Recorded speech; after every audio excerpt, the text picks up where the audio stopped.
The house always felt colder at night. It wasn't the weather, it was the silence that followed Eleanor wherever she went.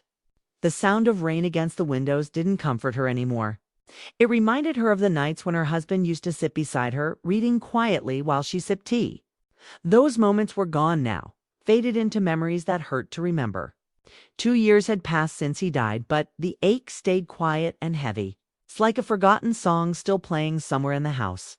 Her son Michael had moved back home after college, promising to help her out for a while. At first, Eleanor had been grateful. She thought his presence would fill the house again with life. But instead, something invisible had grown between them, a distance she couldn't explain. They shared the same kitchen, the same living room, even the same silence, but not the same warmth. Michael loved his mother deeply, but since his father's death he had seen her differently. She had aged beautifully, with soft lines around her eyes and a calm strength that made her seem untouchable. He respected her, but sometimes he caught himself watching her too long. It wasn't romantic, at least that's what he told himself. It was something more complicated, something he couldn't name. Maybe it was admiration, or maybe it was the loneliness that both of them carried without saying a word. One late evening, thunder rolled softly across the sky. The lights flickered, and Eleanor stood near the window, watching the rain fall like sheets of glass. She wore a long, pale sweater, her hair loose and silver in the dim light. There was something peaceful about her stillness, even in sorrow. Michael walked into the room holding 2 steaming mugs of tea. He hesitated before speaking. "You shouldn't stand so close to the cold window, Mom. You'll catch a chill." She turned slightly, smiling in that gentle way she always did when he worried too much. "I'm fine, Michael. I was just thinking." He handed her a cup. "About Dad." Her smile faded just a little. "Always about him. You don't stop missing someone. You just learn to carry the space they left behind." Michael looked down. He wanted to say something to comfort her, but words felt useless. So he just nodded, watching the rain slide down the glass. "I wish I'd talked to him more," he said quietly. "He used to tell me things I didn't understand. Now I wish I had listened better." Eleanor turned to him, her eyes soft but tired.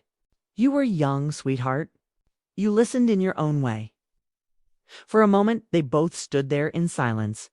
The storm outside seemed to echo the emotions swirling between them, unspoken, heavy, real. Then Eleanor sighed and walked to the couch. "Come sit," she said, patting the space beside her. Michael joined her. They sat close, but not touching. The room smelled faintly of rain and tea leaves. On the table lay an old photo frame, a picture of Eleanor, her late husband, and a young Michael grinning in front of a Christmas tree. She picked it up and brushed her thumb over the glass. "We had such good days," she whispered. Michael watched her face, memorizing the way her eyes softened with memory. "You still have good days ahead," he said. She smiled faintly, though her voice trembled. "Do I?" He wanted to tell her yes. He wanted to promise her she'd be happy again, that she wouldn't have to wake up alone. But the truth was, he didn't know. The only thing he knew was that he couldn't stand seeing her this sad anymore. Something deep inside him wanted to protect her, to make her smile again, even if it meant giving more of himself than he should. That night, after she went to bed, Michael stayed awake on the couch. He stared at the empty teacups, the soft glow of the lamp, and the framed photograph on the table. The more he thought about her, the more his chest tightened with an emotion he couldn't understand. It wasn't love in the way people spoke of it. It was something else. A deep, aching tenderness that came from watching someone fade quietly while pretending to be strong. Upstairs, Eleanor couldn't sleep either. She lay under her blanket, listening to the faint hum of the storm. She thought of Michael, how kind he had been lately, how he took care of things without being asked. She was proud of him, but she also felt something unsettling. The way he looked at her sometimes, as if she was fragile, made her heart beat differently. Maybe it was just loneliness, hers and his, mixing together in the quiet. When she came down early the next morning, she found him asleep on the couch. The blanket had slipped off and the rain had stopped, leaving a thin silver light across the floor. She stood there for a moment, watching him. His hair was messy, his face calm in sleep, and for a fleeting second, she saw not her son, but the man he had become, strong, caring, still searching for something he hadn't found yet. She bent down quietly and placed the blanket back over him. "You remind me so much of him," she whispered, almost too softly to hear. Michael stirred slightly, but didn't wake. She walked to the kitchen, her heart strangely full and heavy at the same time. Later that day, when he awoke, she was already making breakfast. "You fell asleep down here," she said, without looking at him. "Yeah," he replied, rubbing his eyes. "Guess I couldn't stop thinking." "About what?" He hesitated. "About us. About Dad. About how fast everything changes." She nodded slowly. "It does, but some things stay. The love we had never really leaves." Michael looked at her. The morning light through the window caught her face in a way that made her look almost younger. "I'm glad I'm here," he said quietly, "even if it's just for a while." She gave him a small smile. "Me too, Michael." For the rest of the day, they moved around each other carefully, like two people learning how to speak again after years of silence. Small gestures, a shared meal, a short laugh, a simple glance began to rebuild the bond they thought they had lost. Yet, under that growing warmth, both of them felt something they couldn't name. That night, as Eleanor read a book by the fire, Michael sat across from her, pretending to scroll through his phone. But really, he was just watching her, studying every detail. The way the firelight softened her features, the way she brushed a loose strand of hair behind her ear. He didn't mean to feel what he felt. It wasn't wrong, but it was dangerous in a quiet, emotional way. It was a longing not for romance, but for connection, for the warmth they had both lost. And when he finally went to bed, he couldn't shake the thought that something had changed forever. The line between comfort and closeness had begun to blur, even if neither of them dared to admit it. In the silence of that night, with only the soft sound of the wind outside, both Eleanor and Michael lay awake, feeling the same unspoken ache, the same longing for something they couldn't define. And though nothing had been said, both of them knew deep down their story had just begun. The weeks after that quiet night were strangely gentle. The rain had passed, but something new hung in the air between Eleanor and Michaela, closeness neither of them could explain. It wasn't love in the way stories describe it, but a deep, quiet need to feel understood. They started spending more time together, not because they planned to, but because it felt easier than being alone. Eleanor began painting again, something she hadn't done in years. Her husband used to say her art could bring warmth to any room. One afternoon, sunlight spilled across the living room floor while she painted a field of wildflowers. Her movements were calm, her face peaceful. Michael walked in from work, stopped at the doorway, and just watched her. He didn't mean to stare, but something about seeing her lost in color made him forget to speak. The smell of paint, the soft sound of her brush, and the stillness of the house felt like a scene from another life. He finally said quietly, "You're really good at that." She looked up, surprised. "Oh, it's nothing serious. It just keeps my mind busy." He smiled, taking a few steps closer. "No, really. It's beautiful. He caught himself, pausing before finishing. "You're very talented." Eleanor noticed the way he hesitated, the way his voice softened before he corrected himself. A part of her wanted to ignore it, pretend it was just kindness, but deep down she felt the shift.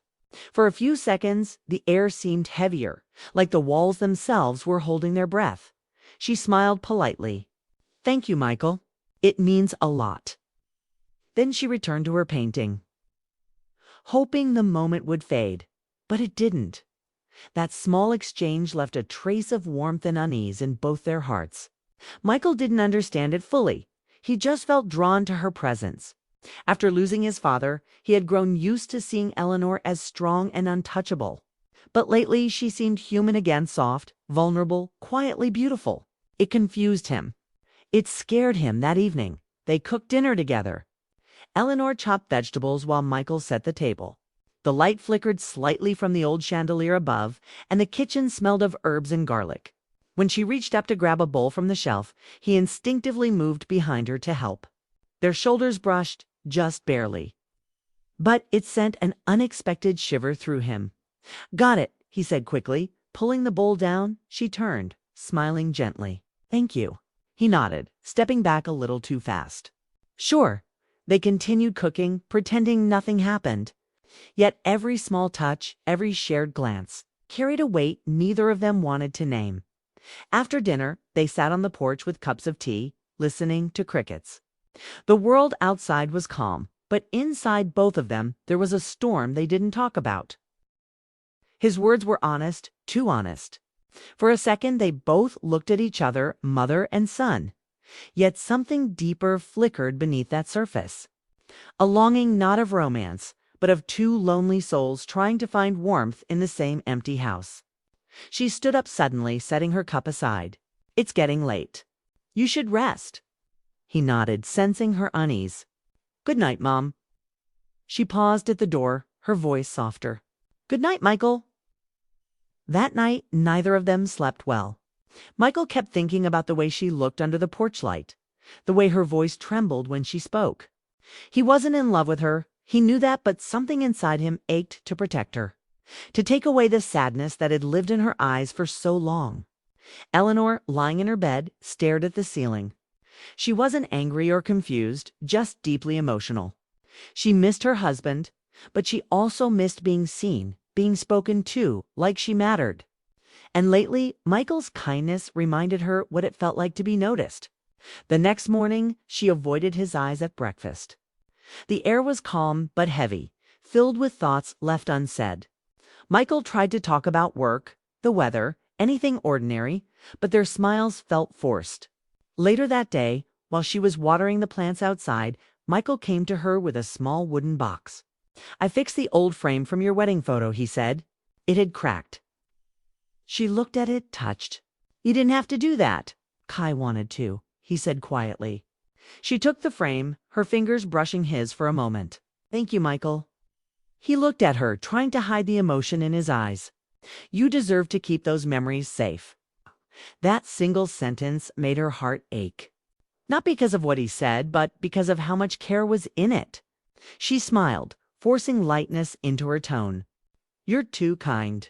That evening, as the sky turned golden, Eleanor painted again. This time, Michael sat on the couch, watching quietly, pretending to read but stealing glances when she wasn't looking. The brushstrokes, the smell of paint, the way her hair fell softly over her face, it all felt intimate in a quiet, innocent way. When she finally put the brush down, she turned toward him. You've been quiet. Something on your mind? He looked up, startled. Just thinking about. He hesitated. About how strange life is. How close people can be and still feel 1,000 miles apart. Eleanor smiled sadly. Yes, but sometimes distance protects us. Her words hung in the air like a quiet warning, though neither of them said more. She stood, stretching, and said softly, I think I'll turn in early. Michael nodded. Good night. When she left the room, he exhaled deeply, realizing how hard it had become to balance his emotions. He didn't want to hurt her or himself, but he couldn't ignore how deeply connected he felt. Upstairs, Eleanor sat at her dresser, staring at her reflection. She saw a woman who had survived loss, but didn't know how to move forward. She also saw something else, hope, flickering quietly, even if it frightened her. That night, she whispered to herself, he's just being kind. Don't read into it. But the warmth in her chest told her that part of her already had. In the days that followed, they both acted normal. They laughed again, shared small jokes, cooked together, and filled the house with the sound of living. But under every laugh and every look there was something unspoken, a delicate thread neither dared to cut. And though nothing wrong had happened, both of them knew they were standing near a line, one drawn not by rules, but by emotion. That was the beginning of the blur, the quiet moment where affection and confusion began to mix. Neither Eleanor nor Michael meant for it to happen. It was just the natural pull of two hearts trying to heal from the same grief, finding warmth where life had grown cold. And while neither of them said it aloud, both knew that their story had just changed course quietly, invisibly. And without warning, the morning began like any other quiet sunlight slipping through the curtains. the soft hum of birds outside and the smell of coffee filling the house. Eleanor sat on the floor of the living room, surrounded by old photo boxes. She hadn't meant to open them, but something about the calm morning made her want to remember. The pictures were faded, the corners worn, but the faces still smiled as if time hadn't moved. Michael came downstairs, his hair still messy from sleep. When he saw her sitting there, he paused. The way she looked peaceful, focused, a hint of sadness in her eyes made him forget to speak for a second. "Morning," he said finally. She looked up and smiled. "Good morning. I was just cleaning these old boxes. I didn't realize how many memories were hidden in here." He joined her on the floor, picking up one of the photographs. It was of him and his father by the lake, both laughing, wet from jumping and fully clothed. "He used to take me fishing," Michael said, his voice low. "I remember how you always packed those sandwiches he loved." Eleanor laughed softly. "He hated how much mayonnaise I used, but he never said a word." Their laughter faded into silence. She reached for another photo, her wedding day. The dress, the smile, the joy, all looked like it belonged to someone else now. "I was so young," she murmured. "I didn't know how fast everything would change." Michael placed a hand gently on her shoulder.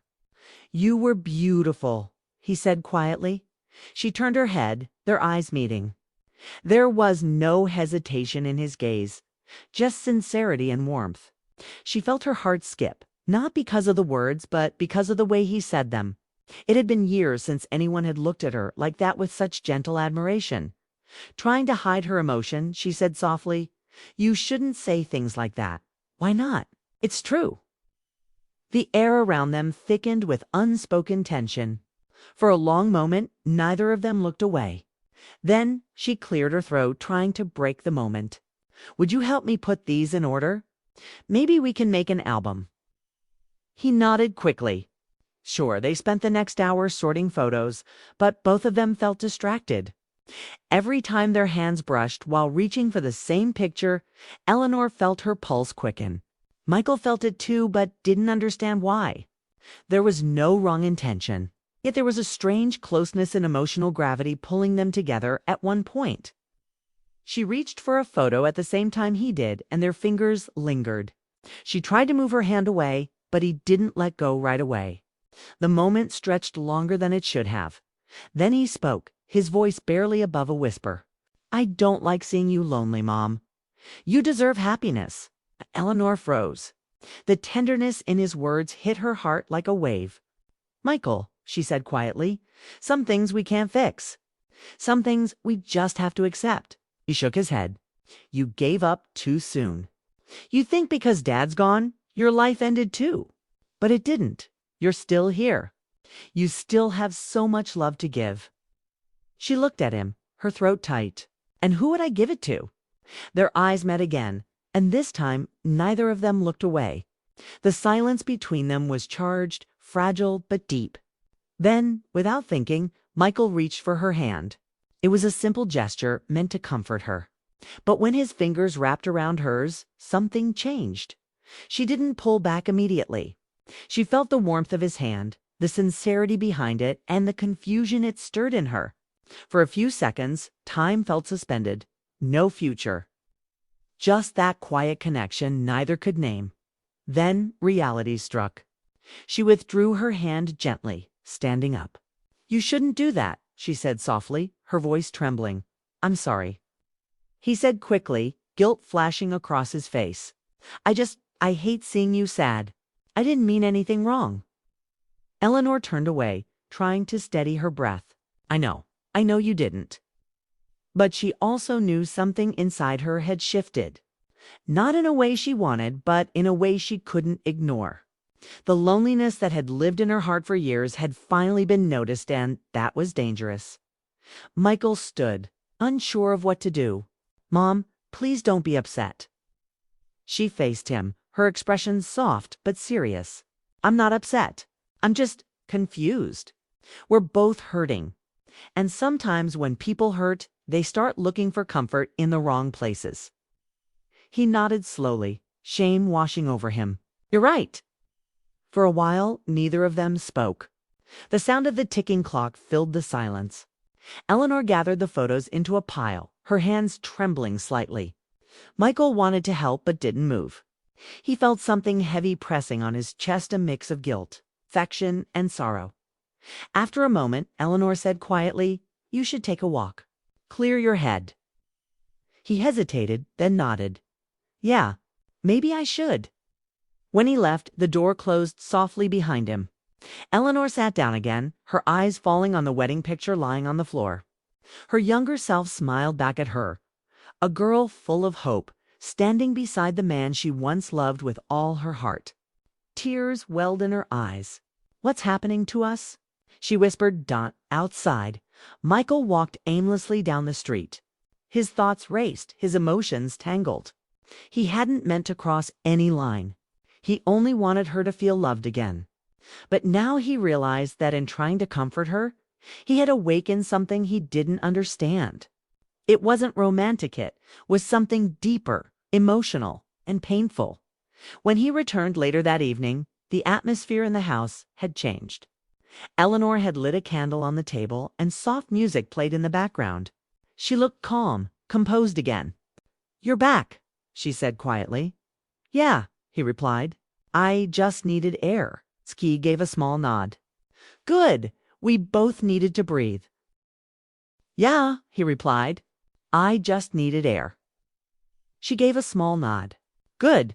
We both needed to breathe." They sat opposite each other, speaking little.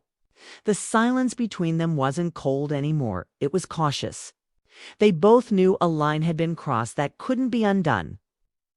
But they also knew they still cared too deeply to let distance replace love. Finally, Eleanor broke the silence. "Michael, we'll be okay. We just have to remember who we are to each other. Love doesn't always mean closeness, so sometimes means letting space exist." He nodded, his eyes soft with regret. "I understand." She smiled faintly. "Good, then let's start again." That night, as the candle burned low, both of them sat quietly, side by side, not speaking but thinking, feeling, healing. The house felt different now. Not broken, not whole, just human. And as Michael went to bed, he knew one thing clearly. He had crossed an emotional boundary he could never step over again. From that day forward, he would learn to love her the right way, deeply, respectfully. And from the distance that love sometimes demands, Eleanor, lying awake in her room, whispered to herself he didn't mean harm. He just needed warmth. So did I. She closed her eyes, and for the first time in years she allowed herself to cry, not from grief, but from release. The pain had finally found its voice, and so had the love that had always existed, pure, quiet, and strong enough to survive even this. The house had grown quieter after that night. Not empty, not cold, just still. Catherine moved through her days as if walking through soft fog, seeing everything, yet feeling detached from it. Every sound, every word, every corner of the house held memories she didn't know how to face. Andrew was still around, but something between them had shifted. There was a new silence, heavy, complicated, and unspoken. Catherine often stood by the window where the morning sun filtered through sheer curtains, warming her face. It reminded her of life before everything became tangled, before emotions got mixed with grief and confusion. She wished she could return to that simple comfort, to just be a mother, not a woman caught between love and guilt. But the heart doesn't always follow reason. And she was still trying to understand where things had gone wrong. Andrew, too, felt the change. He stayed home longer than usual, often avoiding his friends or colleagues. He didn't say much, but when he looked at his mother, his eyes carried the same uncertainty she felt. He was sorry, though he didn't have the words to say it. The line between comfort and confusion had blurred for both of them that night, when emotions had grown too raw, too close. Days turned into weeks, and one afternoon, Catherine received a letter. It was from her sister, living in Oregon. She hadn't visited in years, and the letter carried warmth and care, a reminder that life still moved outside her walls. Her sister invited her to spend some time there, to rest, to heal. Catherine hesitated, but something deep inside her said it was time. She needed distance, not from her son, but from the pain that had tied them too tightly together. That evening, she told Andrew about the trip. He looked startled at first, then nodded quietly. "Maybe it's good," he said softly. "You deserve some peace, Mom." His voice cracked slightly, and Catherine felt the ache of a mother's heart. Proud, sad, and tender all at once. She reached out and held his hand, a simple gesture that felt like forgiveness. There were no grand words, no dramatic apologies. Just an understanding that love doesn't disappear even when it gets tested the next morning. She packed her things, not much, just what she needed. Andrew helped her carry the bags to the car. The sky was clear, the air crisp. For a long moment, they stood there, neither wanting to move. "Take care of yourself," she said softly.